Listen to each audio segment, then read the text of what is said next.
Hello, my noble band of outlaws. Outlaw Samurai come at you live with a video. Yes, I'm doing actual videos again.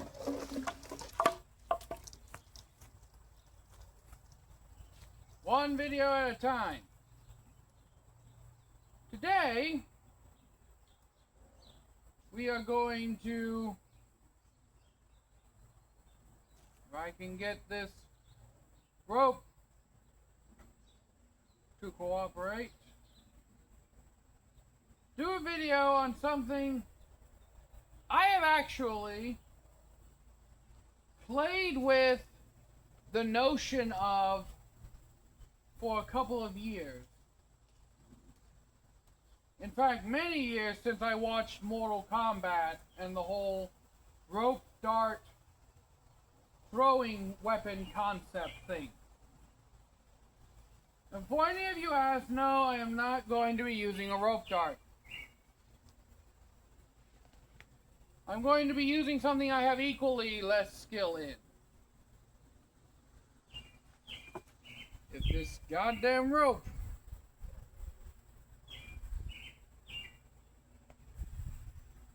would simply cooperate with me.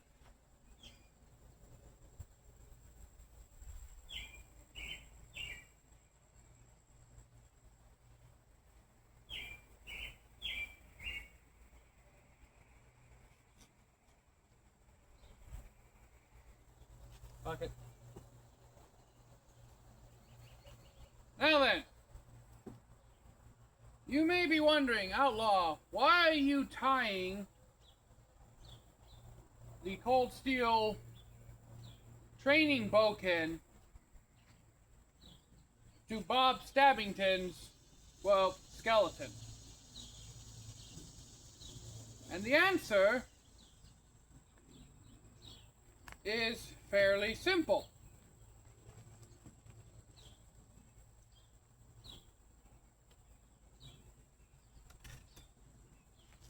Now, I know this is kind of high for a sword guard. If this was a sword guard, then, well, maybe not. I would imagine this guy would have to be about 7 feet tall. But because of this, yes, I have made what is commonly referred to as a meteor hammer. A homemade meteor hammer that I made out of gutted paracord and 3-ounce fishing weights. Well, 3-ounce total weight of fishing weight. There's a lot of weights. Now, the meteor hammer is a weapon that revolves around kinetic energy and releasing kinetic energy. The most famous user of the meteor hammer to date is a YouTuber by the name of, I believe, Ball Sensei or Ball Sensei, one of the two. But he uses some argumentatively very advanced meteor hammer techniques. Now, I am not a master at this, as you can see. But even I can do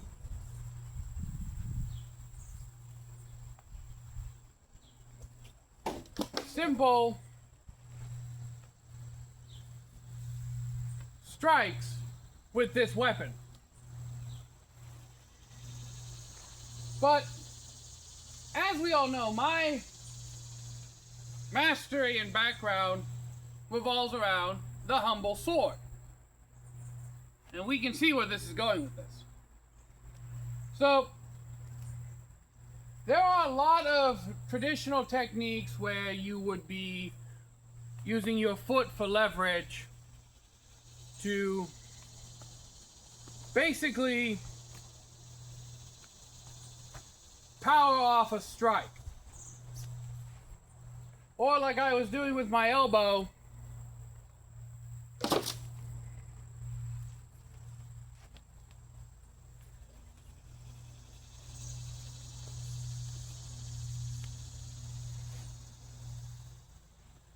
the basic principle is you use your elbow to hook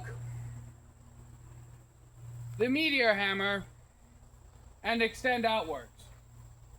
Personally speaking, I would rather just twirl this thing and then let it go. Short, sweet, to the point, and it's still, considering the amount of weight on this thing, hits with a lot of force. Now, this method of spinning it and then letting it go requires a lot of hand-eye coordination and practice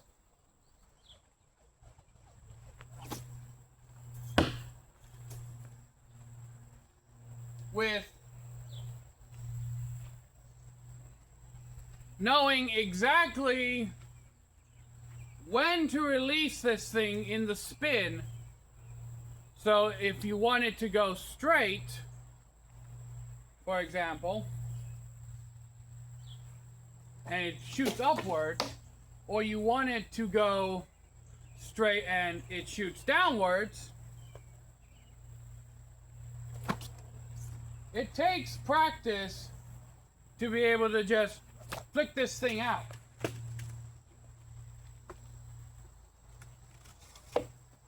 But how would somebody with a weapon like this fight a swordsman? And I have some theories about that, which, again, I invite you to correct me in the comments if I'm wrong or if I say something foolish. That's just how we roll on the Outlaw Samurai. Just going to turn this ever so slightly. Oop.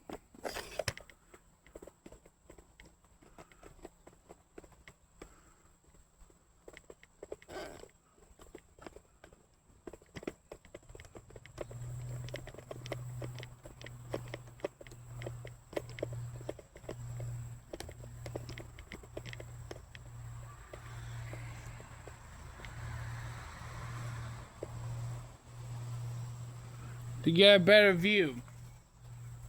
Bloopers are included in this reel. Now,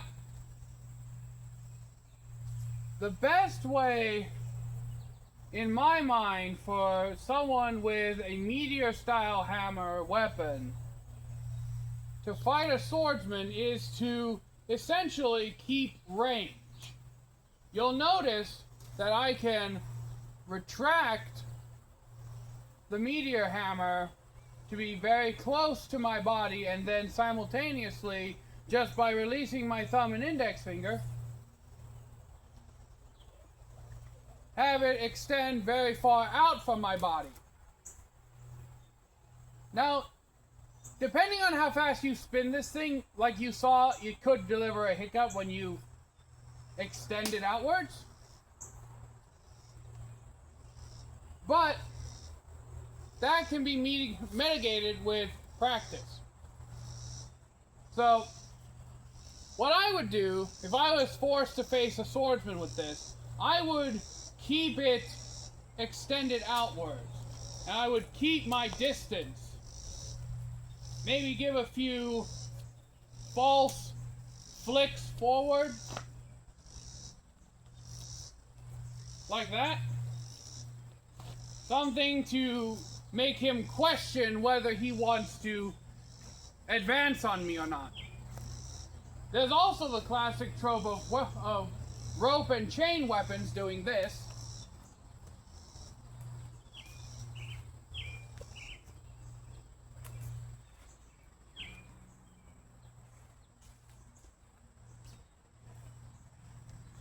And that's wrapping around the opponent's blade. Now the reason it didn't do that as well is because this is a polypropylene plastic sparring blade that, while it can mimic techniques, does not mimic how an actual steel edge would bite and hold on, especially to a cotton or fabric-based rope system.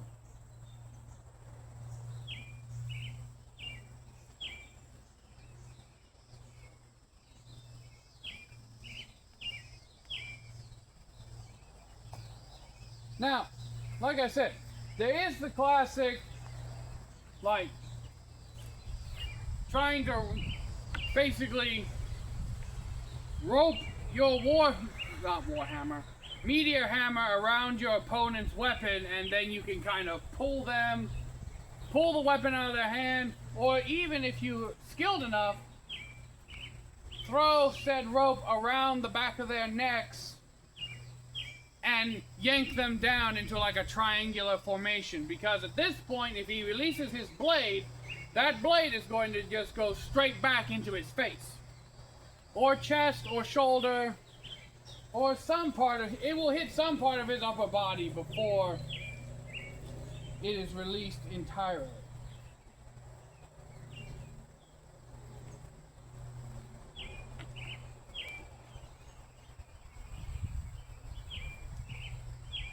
Now, aside from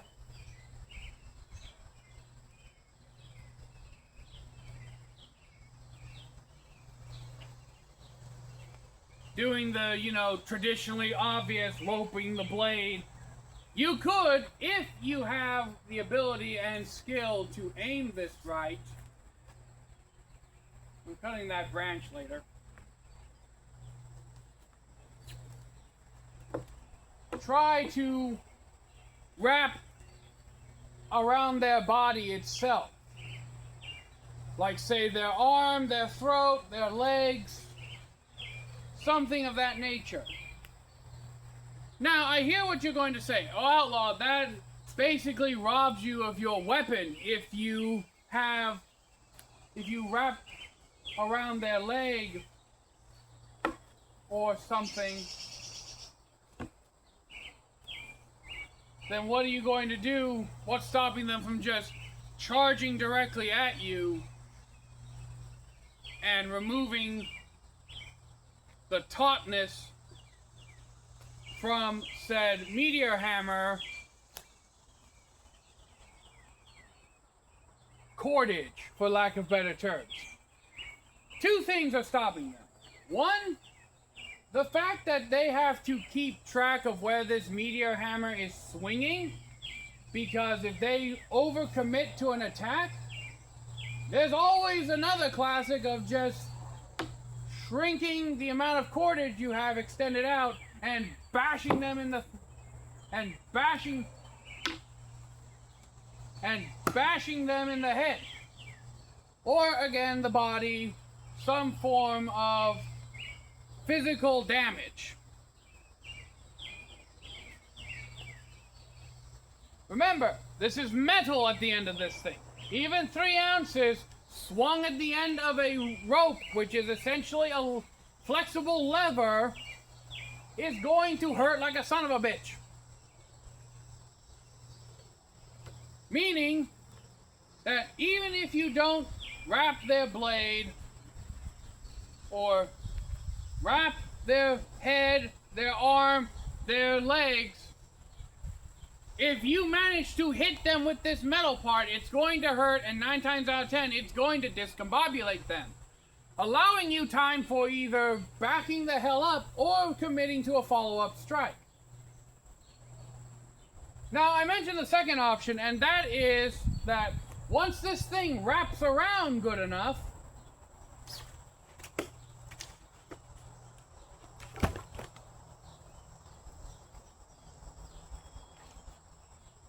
and you pull hard enough,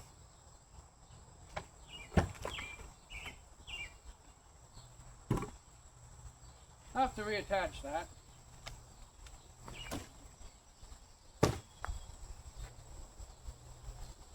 Stupid.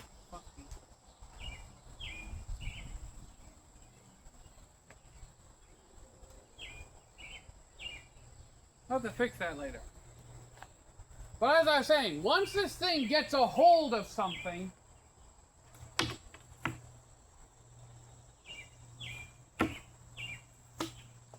can essentially, and it's a good hold, pull this thing tight and literally rip their footing out from underneath them. Now, granted, this won't always be easy. As you just seen, it took me multiple tries to wrap this thing, or get it to wrap in a way that I can pull tension on it.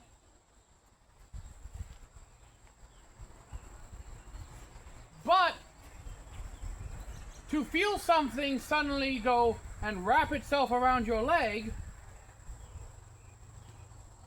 is not a sensation that most people are accustomed to. They will immediately flinch and try to pull back, which can also work or not work in your favor by either allowing you to pull the rope tighter and essentially get more leverage, or it could have the opposite and letting the rope basically slide free. That's why whenever you see meteor hammers and rope darts and rope-based weaponry or chain-based weaponry like kusarigama, for example, they always aim for the weapon. Because 9 times out of 10, it's easier to wrap this thing around a weapon, as I just demonstrated, than around a human leg or arm. Especially, no one freak out about this, I know what I'm doing, if it's around the neck. Because the hair on the back of the neck, alongside human skin being naturally grippy, especially with sweat, grime, and moisture, will allow something like cotton and or, in this case, paracord, to get a better purchase. It adds friction, which will allow you to basically pull someone down by the neck or the throat, or just choke them out. There's also another useful technique that, personally speaking, I would not attempt this if I had a meteor hammer that was on a rope,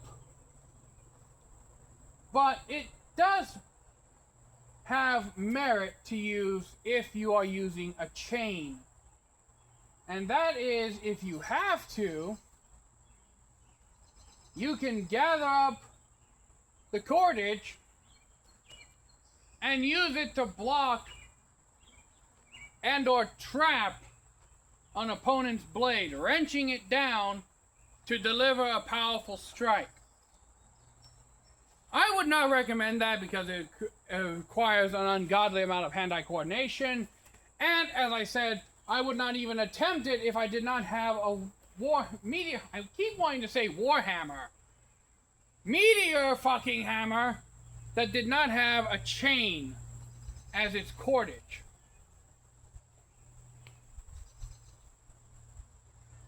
But let me know what you think down in the comments below, my noble band of outlaws. Ball Sensei, if you see this, let me know what you think. Tag me. Reach out. Alright. We're all martial artists here. And I'm curious to see. So if any of you know Ball Sensei, send him this video. Black dude glasses. Just type in Meteor Hammer on YouTube and you will immediately find him. But in any case, with that in mind, I hope you enjoyed this, my noble band of outlaws. And until next time, Outlaw Samurai, tell all y'all be crazy rednecks, be safe, use your weapons, And if you have any tips or tricks on how to use a warhammer, fucking warhammer, I keep saying that. My goddamn gaijin brain hardwired to say warhammer instead of meteor hammer. But if you have any tips on using the meteor hammer, let me know in the comments below. And until next time, I'm out. Peace. And I'm going to stop before I say something really stupid.